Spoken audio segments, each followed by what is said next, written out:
اللہ صلی اللہ علیہ وسلم ہے من مسیح ابن مریم الا رسول، حضرت عیسیٰ علیہ السلام اللہ کے رسول ہیں، قد خلت من قبلہ الرسل، آپ سے پہلے بھی بہت سارے رسول آ چکے ہیں، وہ امہ صدیقہ، اور ان کی ماں جو تھی یعنی حضرت مریم یہ سچی تھی، پاک باز عورت تھی۔ یہودی تم جو ان کے اوپر الزام لگاتے ہو تم اپنے الزام کے اندر سچے نہیں ہو، مگر یہ نمک حرام عیسائی آج سب سے زیادہ بغض و حسد جس کے تعلق سے پالتے ہیں وہ خود جناب محمد رسول اللہ صلی اللہ علیہ وسلم کی ذات مبارکہ ہے۔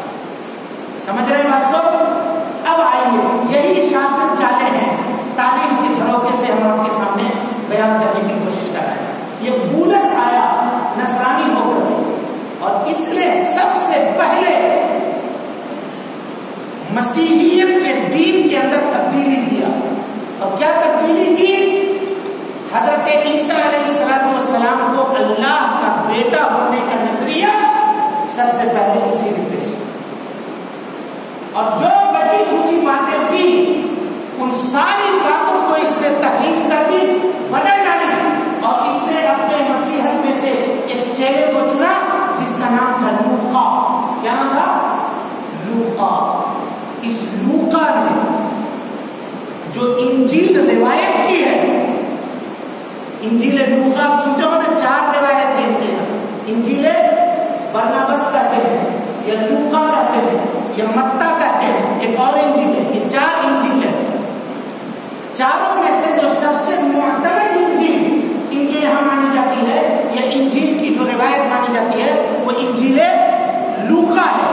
یہ لوقا چیلا کا قصہ بولس کا، بولس نے جیسا دین سکھایا لوقا نے اسی طرح سے قبول کیا اور عیسائیت کے اندر اس دین کو پھیلا دیا، اس دین کو ڈالا۔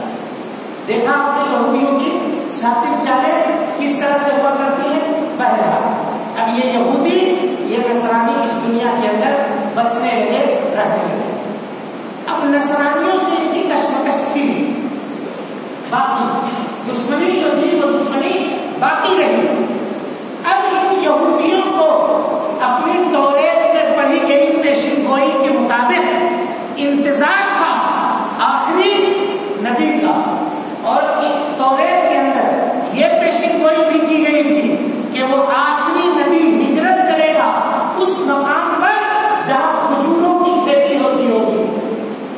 ان لوگوں نے بلاد عرب کے اندر گھوم کر کے اس جگہ کو تلاش کیا کہ وہ کون سی جگہ ہے جہاں کھجور کی کھیتی سب سے زیادہ ہوتی ہے، تو ان لوگوں نے پایا کہ مدینہ۔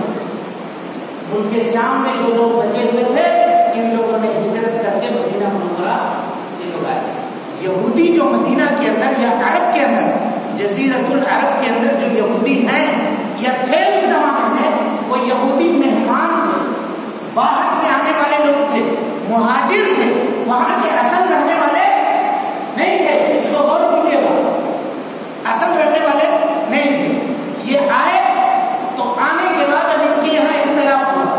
کچھ یہودیوں نے یہ سوچا کہ ہم کو کھجور کی جگہ جو بتائی گئی ہے وہ کھجور کی جگہ کہاں ہے؟ مدینہ ہے۔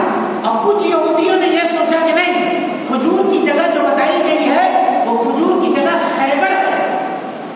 لہذا کچھ لوگوں نے اپنا بندوباس خیبر میں اختیار کیا اور کچھ لوگوں نے اپنی بندوباس کو کہاں اختیار کیا؟ مدینہ منورہ کے اندر۔ اور قرآن مجید نے اس کا تذکرہ کیا ہے، وَكَانُوا مِن قَبْلُ يَسْتَفْتِحُونَ عَلَى الَّذِينَ كَفَرُوا، کہ کافروں سے، جزیرۃ العرب کے کافروں سے جب ان کا جھگڑا ہوتا تھا کسی معاملے میں تو یہ کہتے تھے کہ کافر، ایک نبی آنے والا ہے، نبی آ جائے اور اس کے بعد ہم اس نبی کے ساتھ مل کر کے تمہارے جو گردن اڑائیں گے تو تمہاری خیریت نہیں ہوگی، تم کہیں بھاگنے کی جگہ نہیں ہوگی۔ یہ سوچتے تھے کہ نبوت کا جو سلسلہ اللہ رب العالمین نے ہمارے اوپر چالو کیا ہے، ہماری نسل میں ڈالا ہے، ہم وہی نبی بنائے جائیں گے۔ اچھا، یہودیت کی یہ نسل حضرت ابراہیم کے پہلے بیٹے دوسرے بیٹے حضرت اسحاق علیہ السلام سے چلا، اور اسی میں سارے نبی آئے، حضرت یعقوب علیہ السلام، زکریا علیہ السلام، موسیٰ علیہ السلام، عیسیٰ علیہ السلام، سب اسی نسل میں آئے۔ لیکن دوسرا بیٹا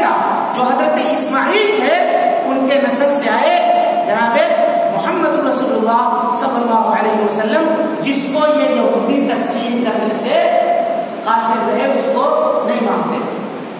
اب آئیے، اب جناب محمد رسول اللہ صلی اللہ علیہ وسلم کی بعثت مکے کے اندر ہو گئی، نبی بنا دیے گئے.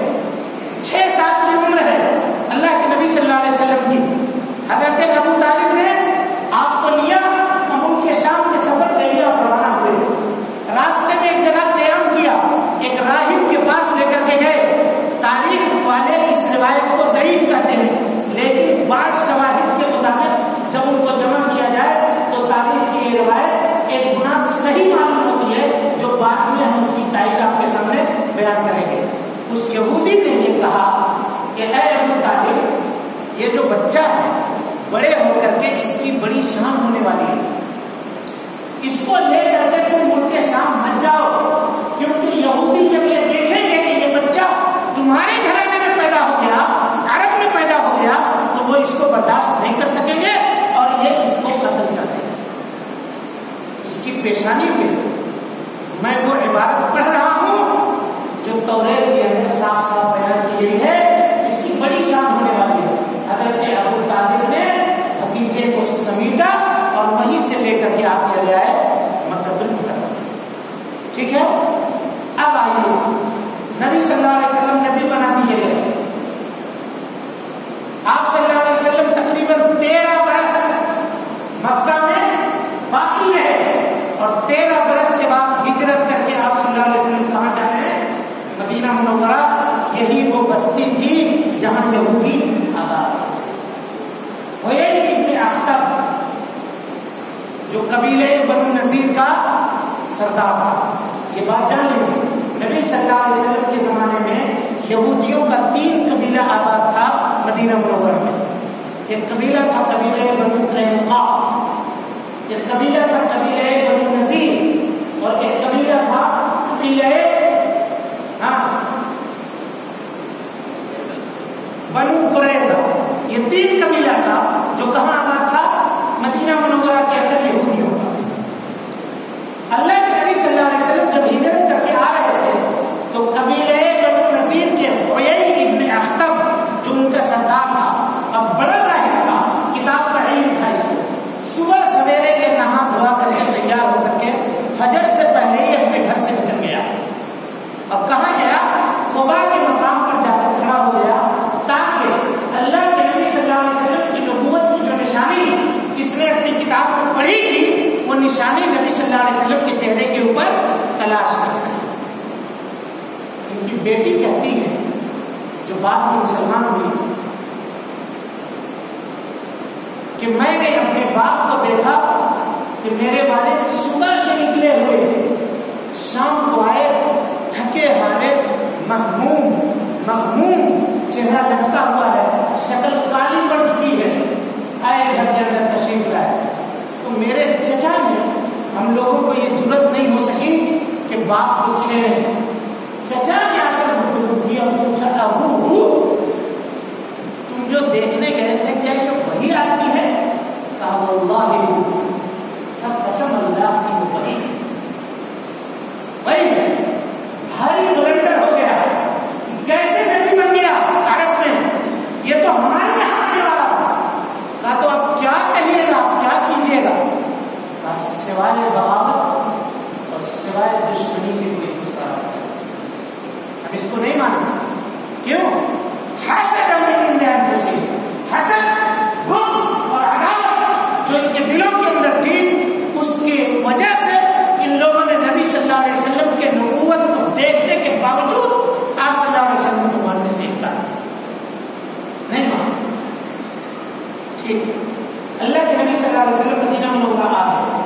آنے کے بعد یہودیوں کے ان 3 قبیلوں سے نبی صلی اللہ علیہ وسلم نے پیکٹ کیا، معاہدہ کیا. کیا معاہدہ کیا؟ معاہدہ یہ کیا کہ بھائی دیکھو، تم ہم سے لڑائی مت کرنا، ہم تم سے لڑائی نہیں کریں گے.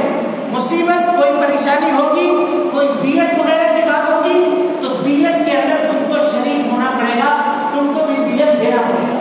3 قبیلے نے، قبیلہ قینقاع نے، قبیلہ بنو نذیر نے اور قبیلہ بنو قریظہ نے اس معاہدے کے اوپر دستخط کیا اور مان کر کے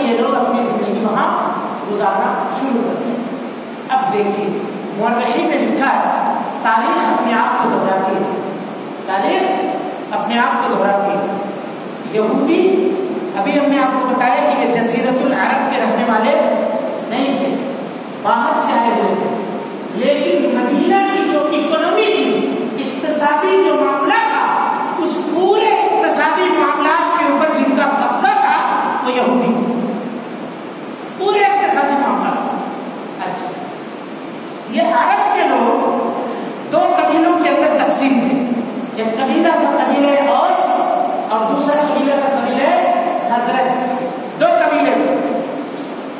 ان دونوں قبیلوں کے آپسی چپکلش اور دشمنی کا فائدہ اٹھا کر کے یہودی ان کے اوپر حکومت کرتے تھے، ان کو بھاری بھرکم سود کے اوپر قرض دیا کرتے تھے۔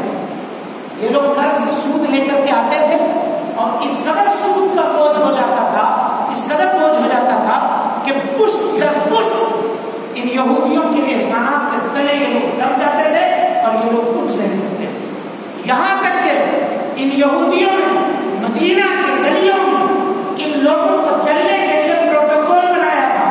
پروٹوکول وہ کیا پروٹوکول تھا؟ کہا تھا کہ جب ہم ادھر سے گزر رہے ہوں اب تم ادھر سے آ رہے ہو، سنیے گا یہودی کی سرکشی اور بدماشی، تو تم ہمارے چہرے سے چہرہ اور آنکھ سے آنکھ ملا کر کے گزر نہیں سکتے ہو، تم اپنا شکل اور صورت دیوار سے ساٹ لینا، اسی تنگ گلی سے ہم گزر رہے ہیں تو تم دیوار سے چپک جانا، تمہارا سایہ تک ہمارے بدن کے اوپر نہیں گرنا چاہیے، نہیں پڑنا چاہیے۔ سمجھ گیا میرے بھائیو؟ اور ہمیں کہہ لینے دیجیے، ہندوستان کے اس ماحول کے اندر بھی ایک قوم ہے جو اسی نظریے کو مانتی ہے، برہمن۔ اور اگر علامہ ابوالکلام آزاد رحمۃ اللہ علیہ کی مانے تو یہ برہمن جو ہے اصل میں براہما ہے، اور یہ بھی اپنی نسبت حضرت ابراہیم سے ہی کرتی ہے۔ باقی سارے کو ان کا عقیدہ ہے، سنیے گا، باقی سارے کو اللہ رب العالمین نے اپنے پاؤں سے پیدا کیا، کسی کو تو وہ کچھ ہو گئے، لیبر ہو گئے، مزدور ہو گئے، کسی کو کندھے سے پیدا کیا، کسی کو ہاتھ سے پیدا کیا، تو بڑھائی کا کام کرنے والا ہے، کارپینٹر بن گیا، سمجھ رہے ہیں؟ اور ان کو پیدا کیا ہے منہ سے۔ تو فضیلت برہمنوں کی بات بتا رہا ہوں، ان کی کتاب، تو فضیلت دیگر قوموں کے اوپر ان کی زیادہ ہے۔ یہودی کہتے ہیں کہ اللہ رب العالمین نے ہم کو پیدا کیا، ہم اللہ کے بیٹے ہیں، وہ احباؤ، اور ہم اللہ کے پسندیدہ قوم ہیں۔ باقی جتنے سارے لوگ ہیں ان سب کو اللہ رب العالمین نے ہماری خدمت کے لیے پیدا کیا ہے۔ یہ یہودی پروٹوکول ہے، پروٹوکول یہودیوں کا، اور اسی لیے یہودیت کے اندر ثواب کا کام ہے کہ وہ اگر کسی غیر یہودی کو مانتا ہے تو اس کو ثواب حاصل ہوتا ہے، اور اسی یہودیت سے اخذ کیا ہے خمینی کے کامل انقلاب میں۔ شیعہ اور رافضی کہتے ہیں کہ تم بھی اگر کوئی سنی کو مارو گے تو سنی کو مارنے کے بدلے میں تم کو جنت حاصل ہوگا، جنت نصیب ہوگا۔ سمجھ رہے ہیں یہ گڑیاں کیسے ایک دوسرے سے جڑتی ہیں اور کیسے ایک دوسرے سے ملی ہوئی ہے؟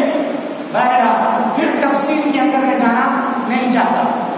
پروٹوکول مدینے کے اندر یہ مقرر کیا تھا انہوں نے کہ جب تم گزرو گے راستے سے تو تم اپنا منہ دیوار کی طرف کر لینا، ہم وہ قوم ہیں جو تمہاری شکل تک دیکھنا ہمارا نہیں کرتے۔ اب جب اس قوم میں اللہ رب العالمین نے سردار کو پیدا کر دیا، نبی کو پیدا کر دیا، تو اس کو وہ ایک کیسے تسلیم کر دے، کیسے تسلیم کر دے؟ بہرحال معاہدہ ہو گیا، من مان کر کے اپنی زندگی گزار رہے تھے، یہاں تک کہ پہلی جنگ مسلمانوں کی اور کافروں میں لڑی گئی۔ کون سی جنگ؟ جنگ بدر۔ اس میں اللہ رب العالمین نے ان کو مسلمانوں کو فتح کیا، پورا مدینہ منورہ فتح کے جوش میں ہے، 70 لوگوں کو قیدی بنا کر کے لایا گیا ہے، ہلچل مچی ہوئی ہے مدینے میں، ڈنکا بج رہا ہے مسلمانوں کی سطوت اور جبروت کا۔ ایسے اس موقع پہ مسلمانوں کی یہ خوشی یہودیوں کو کہاں بھاتی؟ کہاں بھاتی؟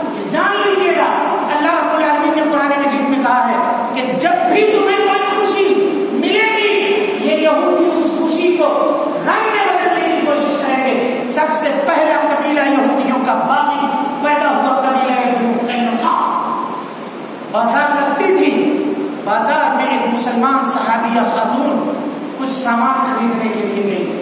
جنگ بدر کے بعد کا واقعہ گئی خریدنے کے لیے اور بیٹھ کر کے دکان پہ وہ سودا سلب پسند کر رہی تھی کہ یہودی آیا اور پیچھے سے ان کے کپڑے کو ان کے دوپٹے سے باندھ دیا.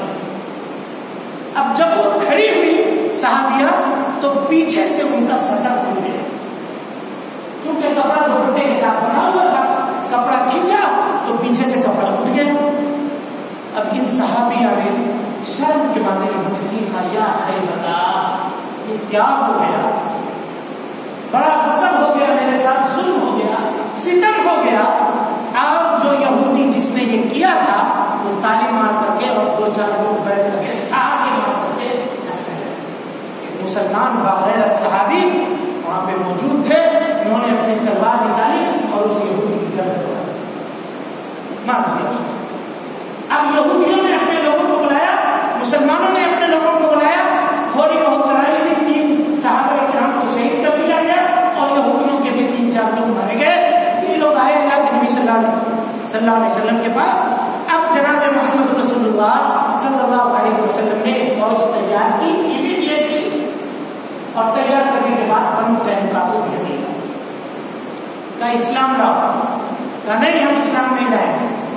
کہا تو پھر تمہارے ساتھ ہم جنگ کریں گے.